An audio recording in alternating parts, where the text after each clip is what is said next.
Pagi, ini rekaman buat pertemuan ke-6, yaitu tentang Next Generation Firewall. Nah, di pertemuan sebelumnya kita sudah bahas tentang firewall, kemudian kita bahas tentang proxy dan VPN, dan juga bahas tentang bandwidth management. Nah, kali ini kita akan coba untuk membahas sebuah platform yang disebut sebagai pfSense. Sebenarnya platform pfSense ini dia menggabungkan antara firewall, proxy, VPN, bandwidth management, dan banyak lagi fitur-fitur lainnya yang biasa digunakan untuk cyber defense. Teman-teman bisa download pfSense di pfsense.org di menu download dan kemudian di situ ada link untuk downloadnya. Nah, setelah download, teman-teman bisa download file ISO-nya dan kemudian bisa diinstal di virtual machine. Dan di sini sudah saya install virtual machine-nya dan di virtual machine ini saya menyediakan dua buah network card sisi kiri dan sisi kanan karena dia akan menggantikan router yang selama ini kita pakai. Jadi kalau selama ini kita akan menggunakan klien, kemudian router, dan kemudian server. Dan router itu akan menghubungkan klien dengan server. Makanya router harus punya dua sisi kiri dan sisi kanan. Dan di sini PFSense juga demikian. Dia juga memiliki dua buah network card. Sebelah kiri host only adapter, sebelah kanan pun juga host only adapter. Cuma tipenya yang ini nomor 2, ini tipenya yang nomor 1. Sehingga kita akan bisa menggunakan IP address yang sudah kita desain di network manager. Ini VirtualBox host only adapter di subnet 56. Tapi host only yang kedua itu subnetnya 57. Jadi dia beda subnet. Nah, karena dia beda subnet, maka kita harus menghubungkannya dengan router. Dan di sini kita menggunakan pfSense. Konfigurasinya seperti ini. Klien memiliki IP address 5610, pfSense sisi kirinya 5620, sisi kanannya 5720, yang ini subnet 2, dan server memiliki 5710. Nah, karena beda subnet 56 dan 57, kita membutuhkan sistem routing di pfSense ini. Nah, setelah kita menginstal pfSense, kita pertama harus nge-set IP address untuk masing-masing sisi kiri dan sisi kanan. Nah, di sini kita akan nge-set EM0 di 5620. Jadi ini akan kita set sebagai EM0 dan yang ini kita set sebagai EM1. Oke, jadi kita masuk ke menunya dulu.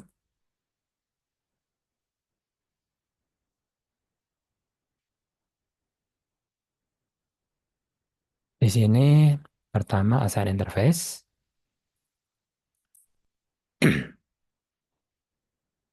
Apakah mau menggunakan VLAN? Tidak. Dan di sini untuk WAN mau pakai yang mana nih? WAN itu EM0 atau EM1. Nah, karena tadi kita mau mendesain EM0 adalah yang di 5620, berarti WAN itu di 5720. Berarti EM1 di sini. Berarti di sini EM1. Terus untuk LAN-nya gimana? Enter the LAN interface name. Di sini kita pakai EM0. Selesai.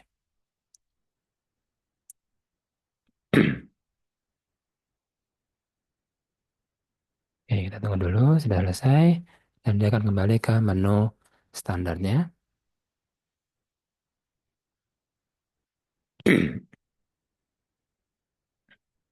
Oke, berarti sekarang LAN EM0, WAN EM1. Jadi LAN itu kita desain sebagai intranet. Jadi klien masuk ke intranet, sementara server masuk ke internet. Berarti dia masuk ke WAN.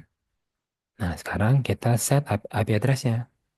Dengan menu 2, di sini mau kita set dulu adalah yang LAN dulu, nomor 2. Apakah mau pakai DHCP? Enggak, kita mau pakai statis saja.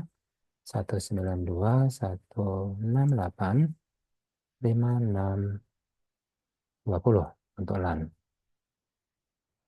Subnetnya adalah 24 dan nggak pakai gateway.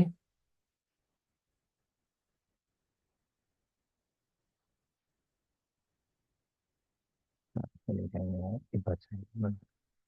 Yes. Apakah mau mengaktifkan DHCP? Tidak. Apakah mau menggunakan LAN ini buat uh, web configurator? Web configurator adalah website untuk kita bisa mengelola pfSense. Jadi yes.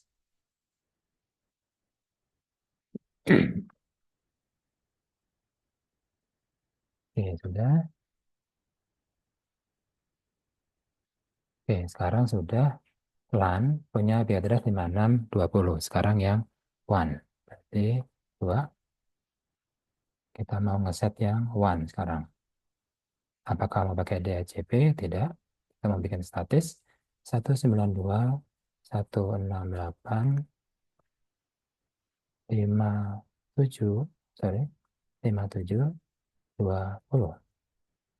Subnetnya 24 dan tidak ada gateway. Kalau pakai IPv6? Tidak. Apakah mau mengaktifkan DHCP? Tidak. Udah. Sekarang WAN-nya 5720, LAN-nya 5620. Udah selesai. Sekarang kita mau mengakses PFSense ini.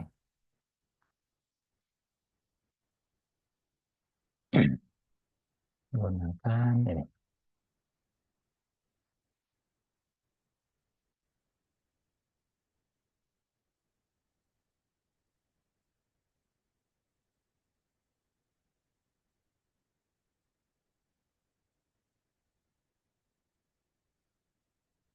Oke, sekarang kita coba cek apakah saya bisa ngeping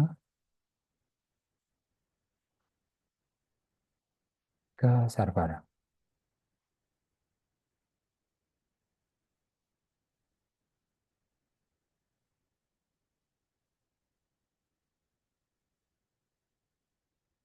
Bisa? Berarti saya sudah bisa ngeping ke server 5710.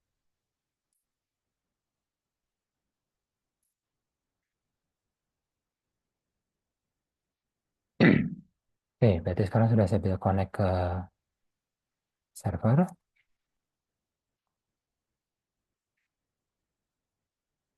Sekarang saya coba buka web konfiguratornya menggunakan IP address 5620. Terus 92.168.5620. Ini dia. Standar defaultnya adalah admin dan passwordnya adalah pfSense. Seperti ini, pfSense. Oke, di sini welcome to pfSense. Kita next.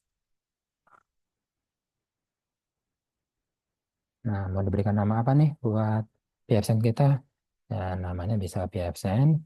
Dan di sini kita pakai mainnet.id, default domain dari jaringan kita ini. Kemudian DNS-nya kita set ke server 192.5710. Terus sudah, next. Kemudian buat NTP-nya kemana? Network Time Protocol. Jadi maksudnya kalau pengen tahu, jadi kalau pfSense pengen tahu sekarang jam berapa, hari apa gitu. Maka dia akan nanya ke pfSense pool ntp.org. Kalau komputer kita bisa dicek juga sih, sebenarnya dia set kemana. Oke, next. Kemudian ini sudah. Next. IP address 5620 udah benar. Admin password udah usah aja. Dan reload. Oke, kita tunggu dulu. Udah selesai. Sekarang kita tersedia beberapa menu. Ada sistem, ada interface, firewall, service, VPN, status, dan diagnostik, termasuk juga help. Nah, di sistem Ada beberapa submenu, ada advance, sertifikat, buat HTTPS, kemudian ada general setup, high availability. Availability maksudnya kalau misalnya kita pingin PFSense ini ada master slave-nya. Jadi kalau misalnya masternya down, maka slave akan bisa langsung otomatis mengambil alih tugas dari masternya. Itu high availability. Kemudian package manager itu bisa kita gunakan untuk menginstal beberapa aplikasi tambahan yang tidak bawaan dari pfSense, seperti misalnya Snort. Snort bisa kita gunakan untuk IDS dan IPS. Itu kita bahas di minggu depan. Kemudian register untuk mendaftarkan pfSense kita ini. Kemudian routing, jadi kita misalnya mau ngeset routing, misalnya kita punya banyak subnet, kita bisa tambahkan di routing sini. Dan update ini buat mengupdate versi pfSense-nya. Ya, siapa tahu udah ada versi terbarunya. Kemudian untuk interface, ini yang tadi kita sudah lakukan. WAN, IP address-nya berapa, kemudian LAN, IP address-nya berapa. Ini sudah kita lakukan. Kemudian ada firewall. Kemarin kita sudah bahas tentang firewall. Kalau kita mau membatasi akses, kita bisa menambahkan rule dari firewall. Dan nanti kita bisa melakukan di sini rules-nya. Sesuai dengan yang kita mau bahas. Jadi topik kita hari ini itu adalah tentang gimana cara setup PFSense, sudah kita lakukan tadi. Kemudian firewall dan BD management. Jadi sekarang kita akan masuk ke firewall. Tapi sebelum firewall, mungkin perlu saya tambahkan sedikit dulu. Di sini ada yang namanya Captive Portal. Captive Portal ini untuk membatasi akses dari user. Jadi kita ingin hanya user-user tertentu saja yang boleh mengakses ke WAN atau ke internet. Berarti nanti begitu ada user mau mengakses internet, mereka akan dihadapkan di sebuah website untuk kita bisa masukkan password atau username password atau cuma klik next saja. Jadi mirip seperti di cafe. Dari teman main ke cafe, biasa di sana sediakan WiFi gratis, tapi harus bayar dulu. Jadi kita harus bayar untuk dapat voucher. Nah, voucher itu nanti disebutkan di Captive Portal. Oke, kita coba dulu ya. Add, kemudian zone name-nya misalnya internet, dan zone description-nya adalah mau buka internet. Misalnya seperti ini. Kemudian save dan continue. Oke. Nah, oh ya, sebelum di enable, kita coba cek dulu apakah saya sudah bisa belum. Tadi kan ngeping bisa ya ke server ya. Apakah saya bisa membuka websitenya? Kita coba dulu. Kita clear cache dulu.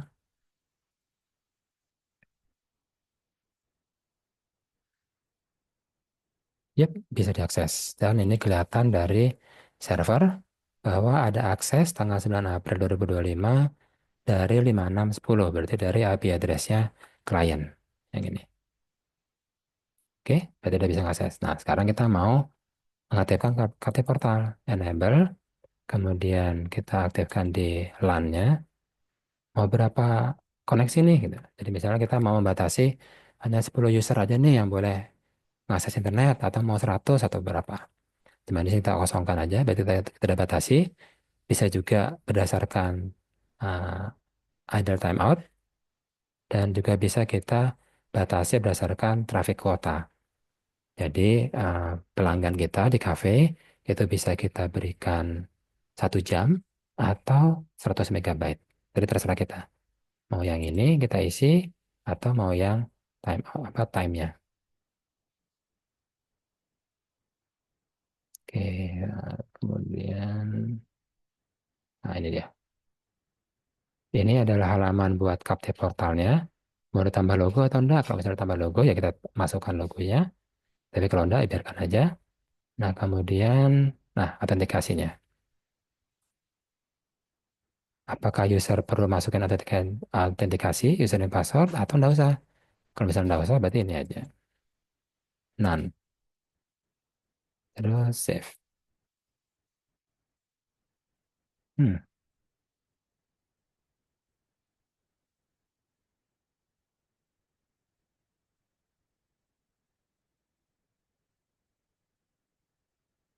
Oke, coba dulu yang PF Sense.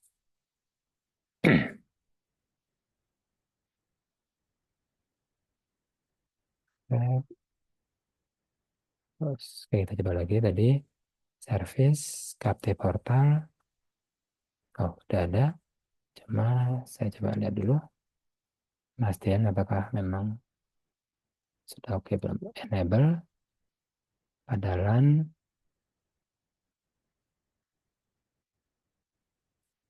terus ini none, jadi nggak perlu notifikasi, dan save. Udah selesai. Nah, sekarang kita mau coba clear dulu datanya. Clear, clear. Ya, sekarang kita mau coba. Enter.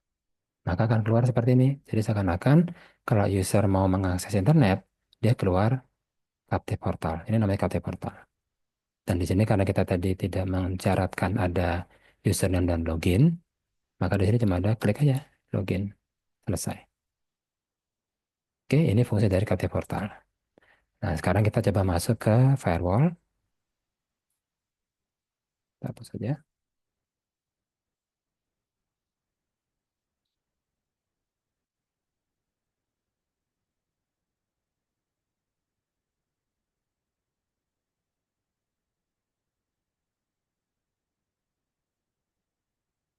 Kita dulu tadi Captive Portal dan hapus dulu. Oh, belum hapus. Ya. Nah, sekarang kita coba masuk ke firewall tools. Nah, di sini ada dua sisi yang mau bisa kita atur firewallnya. Ada dari sisi WAN dan ada sisi LAN. Dari sisi WAN, kita bisa ngelihat nggak boleh ada yang masuk. Jadi, dari internet, itu nggak boleh ngakses pfSense. Dan nggak boleh ngakses ke klien. Seperti ini. Jadi, block private network. Jadi, dari luar, nggak bisa ke dalam. Sekarang, LAN-nya. Di LAN ini ada tiga eh, rule default. Yang pertama ini adalah untuk anti logout rule. Jadi misalnya kalau saya menambahkan rule firewall dan tidak sengaja ternyata dia ada paling atas dan dia membatasi akses, tidak boleh mengakses kemanapun, jadi dari manapun, kemanapun, tidak boleh. Ternyata rule tersebut ada paling atas. Nah, karena ada paling atas, udah kita tidak bisa mengakses web configurator. Kita tidak bisa lagi mengakses pfSense-nya. Nah, makanya di sini dibuat sebuah rule yang apapun rule yang kita tambahkan di bawahnya, tetap kita bisa mengakses web configurator. Makanya disebut sebagai anti logout rule. Nah, kalau kita coba tambahkan, add, actionnya apa? Ada tiga, pass, block, dan reject. Kalau pass sudah jelas ya, pass itu dia, ya kalau ada paket yang match dengan rule ini, ya silakan lewat. Itu pass. Tapi kalau block, bedanya apa dengan reject? Nah, kalau block, kalau ada paket datang, di drop sama dia. Tapi nggak bilang-bilang ke pengirimnya. Nah, kalau reject, kalau ada paket yang match, di drop juga. Tapi firewallnya bilang ke pengirim, paket yang kamu kirim ini nggak boleh lewat. Jadi si pengirim udah tahu, oh nggak boleh lewat, oke saya nggak mengirim lagi paketnya. Gitu. Nah, kalau block, dia ngirim terus. Karena nggak ada tanggapan kan dari firewallnya, di drop. Oke, kita coba sekarang yang block dulu. Kemudian VLAN, IPv4, dan TCP. Cuma kita di sini kita coba untuk yang ICMP dulu. Nah, ICMP subtype-nya ini, jadi maksudnya ICMP echo boleh, apa ICMP echo termasuk, ICMP reply juga termasuk. Kemudian source-nya bebas, any, destination juga any. Apakah mau di lock? Nggak usah. Nah, sekarang sudah ini berarti kita tambahkan nggak boleh nge-ping. Save. Nah, di sistem ini, di pfSense, kalau kita menambahkan rule, dia nggak otomatis aktif. Kalau mau aktif berarti harus kita tambahkan apply changes. Nah, ini penting uh, buat kita misalnya mau nambahin sekitar 10 atau 20 rule, kita tambahin dulu, kita periksa sudah oke atau belum. Kalau sudah oke, baru kita apply changes. Nah, karena ini cuma ada satu rule kita tambahkan, yaitu tidak boleh ngeping, maka di sini langsung aja apply. Udah, sekarang kita coba ngeping.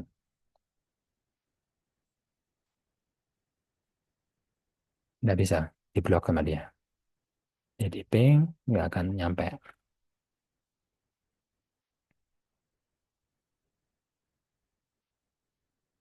Oke, nggak nyampe deh ya, karena diblok.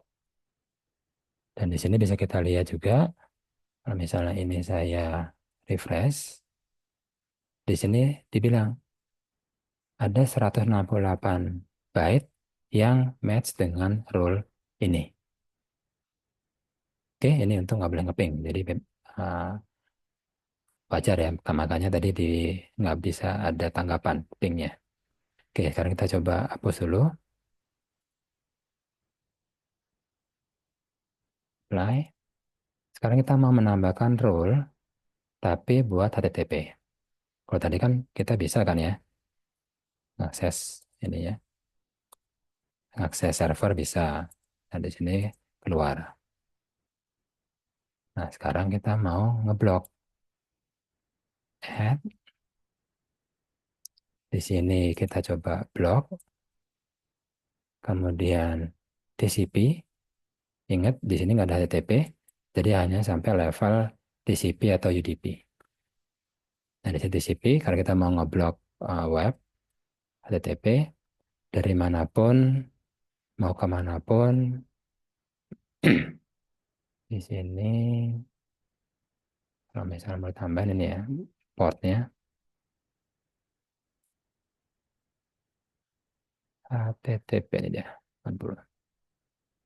Jadi dari manapun, mau kemanapun, sepanjang dia HTTP, maka dia akan di blok.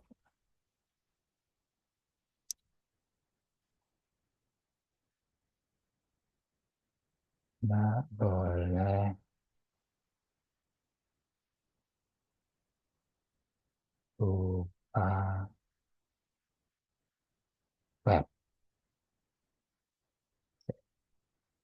Apply, udah. Sekarang kita coba. Nah, ini kita apa dulu ya. Clear, clear, udah. Dan sekarang kita coba. Enter. Maka dia akan mutar terus. Karena dia akan mengirimkan HTTP request.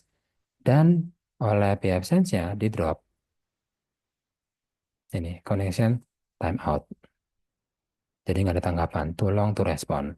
Nah, kalau kita coba lihat, bedanya apa? Kalau misalnya kita mau mengaksesnya, apa membuat firewallnya, tapi uh, bukan blok, tapi reject.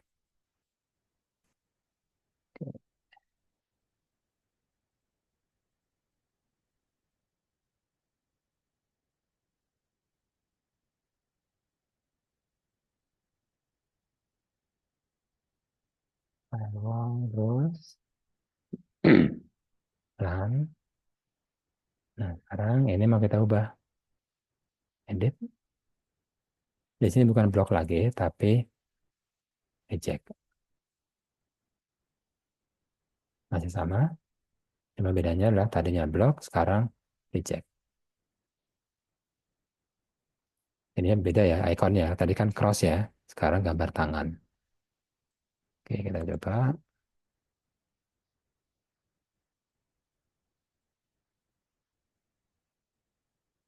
Bentar. Maka dia langsung seperti ini.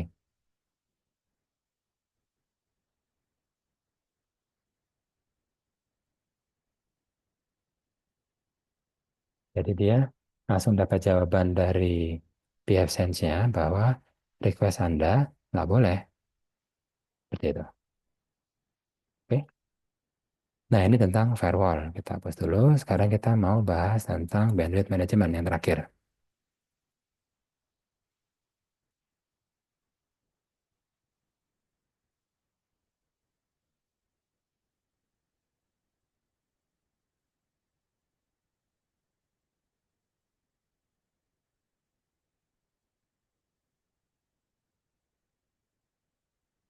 Manajemennya menggunakan traffic shaper.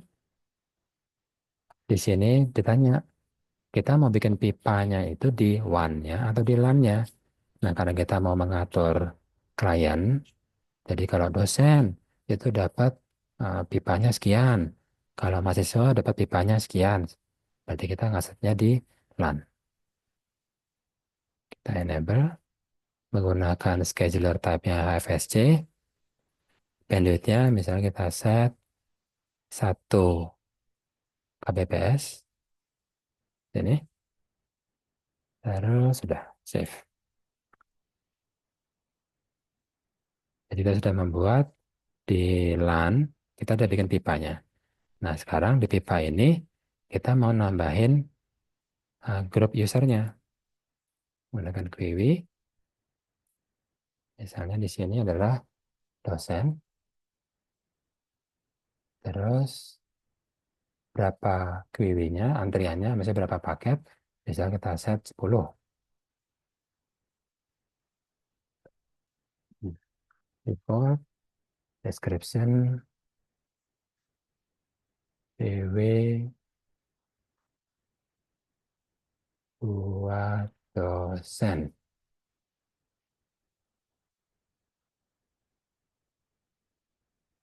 Cukup?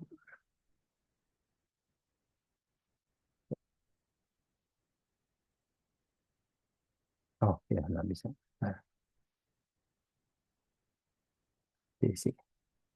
1 kbps.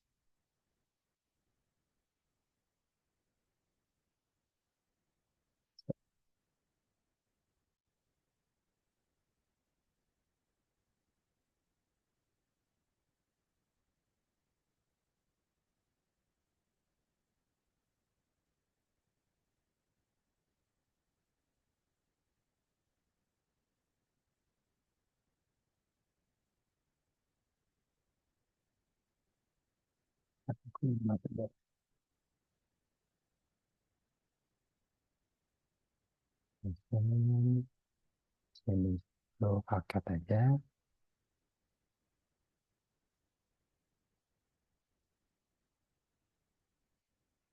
Ini 20%.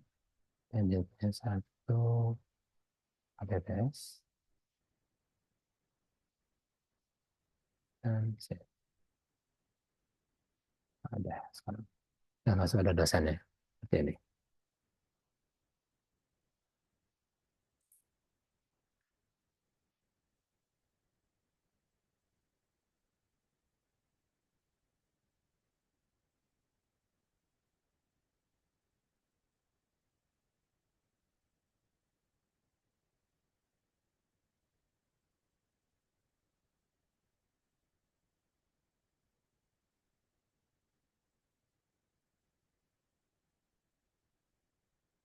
Ini.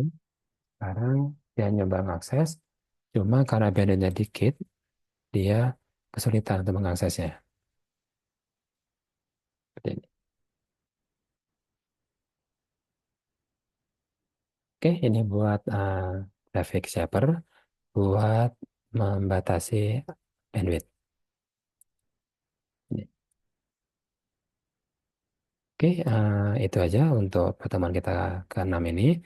Minggu depan kita akan bahas tentang IDS dan IPS menggunakan Snort. Oke, terima kasih semuanya.